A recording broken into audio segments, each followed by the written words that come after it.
Hi friends, வணக்கம். நான் கவிக்கோயில் தமிழன் பேசுகிறேன். இன்றைக்கி பார்த்தீங்கன்னா கத்திரி தோட்டத்தில் வந்து மாட்டுக்கு புல்லு பிடிங்கிட்டு இருக்கிறோம். ஒரு மாடு ஒரு தோராயமாக 3 லிட்டரு பால் கிடக்குதுன்னு வச்சுக்கோங்க. முன்னாங்க 12, ஒரு 40 ரூபா ஒரு லிட்டரு கிடைக்குதுன்னு வச்சுங்களேன். 120 ரூபா தான் வரும். ஆனால் ஒரு விவசாயி பொழுது வரைக்கும் இந்த மாட்டை பார்த்தா 120 ரூபா வச்சுருந்து என்ன பண்ணுறது? இன்றைக்கி வைக்கிற விலைவாசிக்கு எதுவுமே பண்ண முடியாது. நம்ம கவர்மெண்ட்டு பார்த்து ஒரு 100 ஒரு 200 ஒரு லிட்டரு கொடுத்தா மக்களுக்கு ஒரு நல்லதாக இருக்கும். சரிங்களா? அது எதுவும் செய்ய மாட்டுறாங்க. ஏன்னா விவசாயி ரொம்ப அடிமட்டத்தில் இருக்கிறது பார்த்தீங்கன்னா விவசாயி தான். அந்த விவசாயியை முன்னுக்கு கொண்டு வரணும், பால் விலையை உயர்த்தணும்.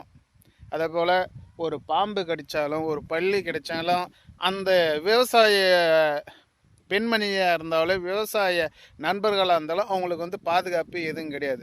ஓகேங்களா? அதனால் இந்த விவசாயத்துக்கு நீங்களும் பார்த்து இந்த விவசாயத்தை நீங்களும் ஆதரிங்க, நானும் ஆதரிக்கிறேன்.